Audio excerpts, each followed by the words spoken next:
Good evening, everybody, and welcome to tonight's studentloanjustice.org live stream. It is Friday, August 26th, 7th. Oh, by the way, we're in a pandemic. Friday, August 27th. I hope everybody is doing well out there in the country. If you have any questions or comments, throw them out now. If I can see them, which is not guaranteed, but if I can see them, I will definitely respond to them. So a lot is going on right now. I hope that you are all thrilled. So here's the big picture. The big picture is we have a great bankruptcy bill in the Senate right now, S-2598. Dick Durbin, Texas Republican Senator John Cornyn are the two sponsors of the bill. That's great. We also continue to fight as hard as ever for loan cancellation by executive order. We've got over 1 million people on our petition now, about 1,054,000 the last time I checked. There's no good reason that we shouldn't have many more millions of people on that petition, by the way. Of the 45.4 million student loan borrowers in the country, around 80% of them were never going to be able to repay their student loans even before the pandemic. So they were either unable to pay, that's like 50%, or the other 30% were paying, but their loan balances were going up. So we were headed for a default rate of, 70, 75, 80% before the pandemic. That's only gotten worse. This is a catastrophically failed lending system. And by the way, this lending system is wrecking red states. Like the worst hit states are states like Georgia, North South Carolina, Florida, Tennessee, Alabama, Texas, Missouri, Indiana, on and on and on. So this lending system is toast. Republicans everywhere should be very concerned, particularly Republican governors of those states that I just mentioned. So that's all good. We've gotten some pretty good media lately. We were featured at salon.com last week in a really good article by, what's his name? Peter Jeffries, I think? No, Jeffrey Williams. Anyways, salon.com. Read the article. Very good article. Also, probably most importantly, yesterday we did a podcast. If you go to matteroflifeanddebt.com, you can see our interview. I recommend everybody listen to it. I had to throw out some personal baggage into the interview, which I don't like to do. But aside from that, I think I offer a very quick, concise, easy to understand overview of the problem. So if you're confused at all about our argument for why bankruptcy must be returned to all student loans, why student loans must be canceled, I strongly suggest you listen to that podcast at matteroflifeanddebt.com. It will give you all the tools that you need to fight just like I'm fighting, because we need everybody fighting, because after all, these are your loans and your problem. This is your battle to fight. One guy like me or Ed or whoever else, we can't do it on our own, folks. We just cannot. On any given day, there are probably a couple hundred people fighting this battle. That's not nearly enough. We should have a couple 100,000 people fighting this battle every day. If we did, these loans would be gone within about a month. We would close down every switchboard in Congress. We could close down every switchboard at every governor's office in every state with a couple 100,000 people, including you, helping us fight. Every day on this group, if you look up and down, every day we do daily actions. They're very easy to do, usually involving Twitter, but not always. Sometimes it's like send an email to this guy, but usually it's like retweet this, retweet that. Simple stuff, guys. Takes literally less than a minute to do. We need everybody doing those daily actions every day. If there was another group that was fighting for what we're fighting for in a strong way, I would chuck this banner behind me and I would join that group. But we're pretty much it, guys. Really, we are. We've been doing this for 16 years now. And I can tell you that if we let the established student loan advocates fight this battle for us, we will lose like we have lost every single time for the past 16 years. This group is where it's at, guys. It may not seem like that, but indeed it is true. We are the tip of the spear. We are the eye of the hurricane. And dudes, I'm telling you, it's so easy to solve this problem. All we need is you helping us. That's it. Anyways, okay. I'm gonna, as I said, if you have any questions or comments, throw them out. I'm happy to respond to them if I can see them. I think I can see them now. So all bodes well right now. We are by far and away in the best position we've ever been in. Couple of announcements, or maybe a couple of points I'd like to make, just of stuff that's going on recently. The White House is dripping these stories to like essentially kick the can down the road. So every couple of months, the White House will, with great fanfare, put out press releases about how they're canceling loans. Like yesterday, the Biden administration announces they're going to cancel loans for people who went to ITT Tech or whatever, maybe this time or last time. Joe Biden will be canceling loans for disabled borrowers. That's all nonsense, guys. Nonsense. First of all of the loan cancellation we're hearing about Biden canceling, these are loans that should have been canceled by law, even, or by rule. Should have been canceled years ago. So this is nothing. Speaking of nothing, in the first 7 months of the Biden administration, they have canceled loans that should have been canceled many years ago. But they've canceled a total of, I think, like $8.5 or something billion, right? $9 billion.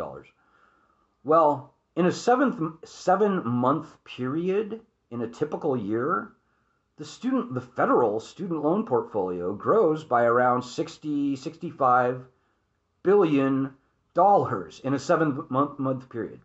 So these stories that the Biden administration are dripping out to keep the people at bay, to keep the masses from, to keep the rabble from rousing, they could do this forever, and the federal student loan portfolio would still grow by $85 billion a year.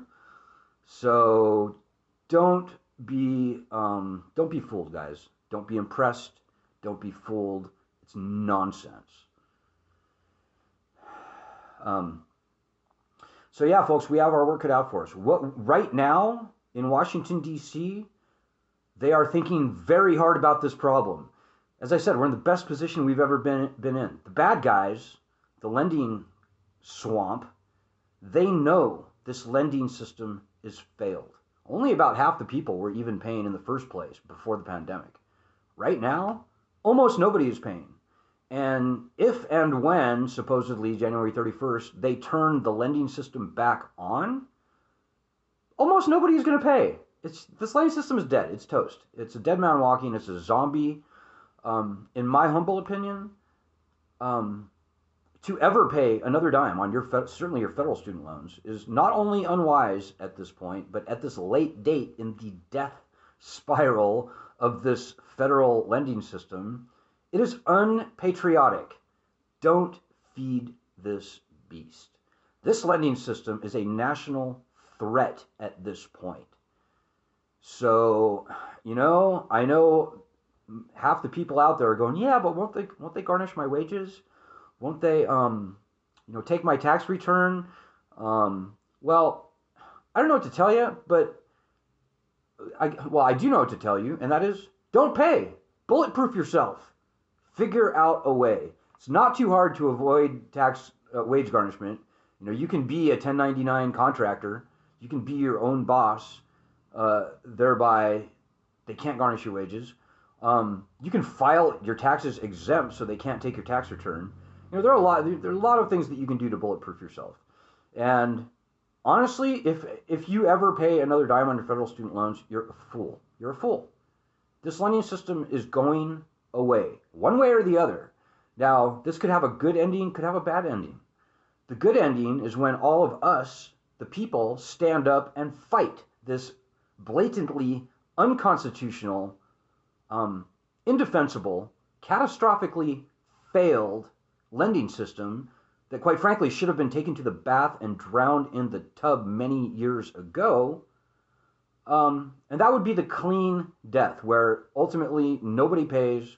The president, everybody realizes this. The president writes the loans off, and they come up with a better, fairer, cheaper way to fund higher education in this country. And there's a million things they can do. That's the good ending.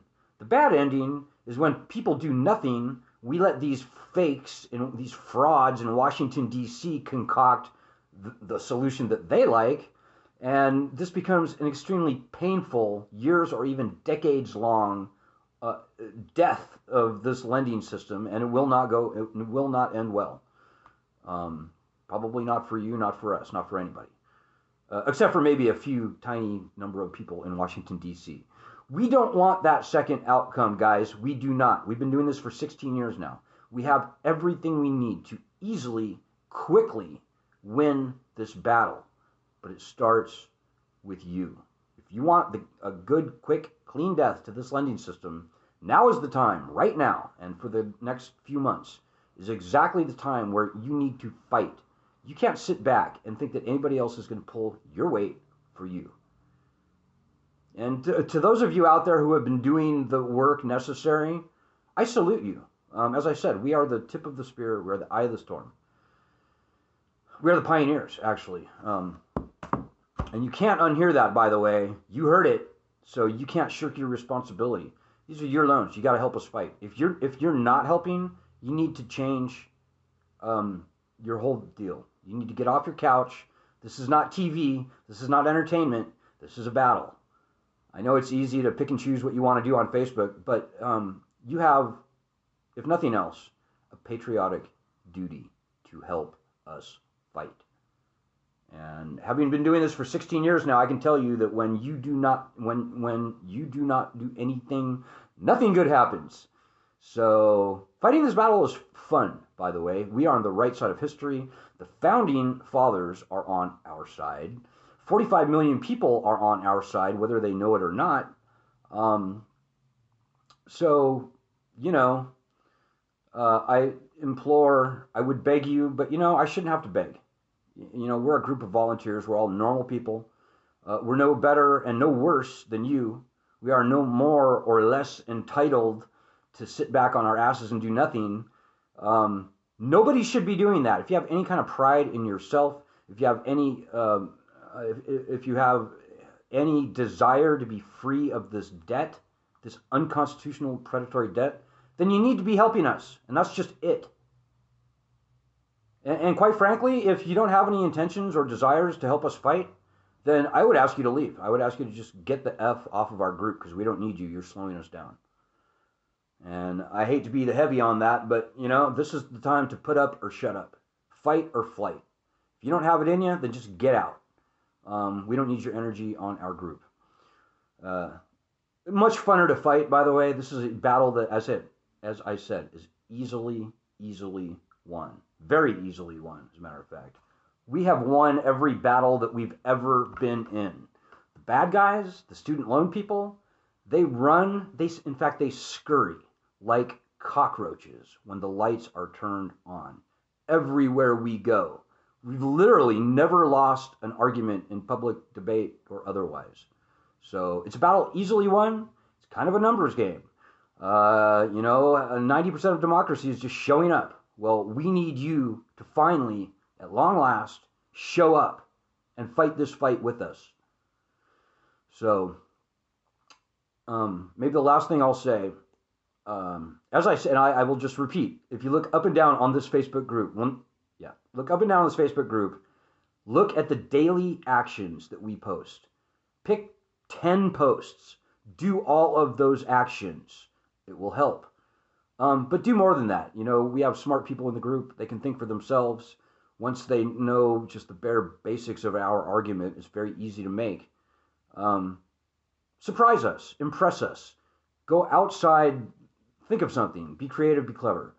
You know, there's far more that you can do than these very easy menial actions that we suggest. But at least do those stupid actions, would you please?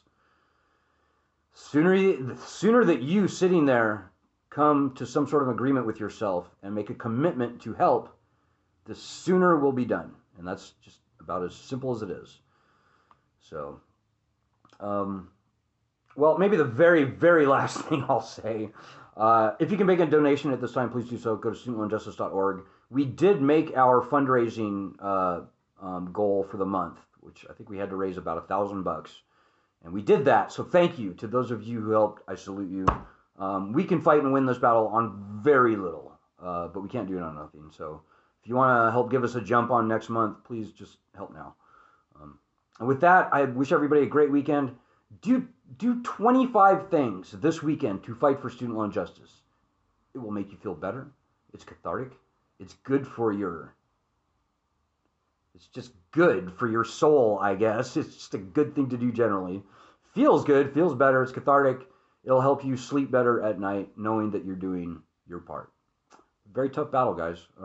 But it gets far easier when everybody helps. Just do a little bit.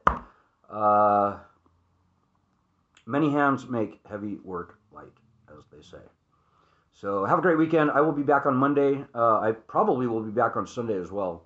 But stay tuned, guys. Check back frequently, like every day from here on out. And let's get this done. Good luck. God bless. Godspeed.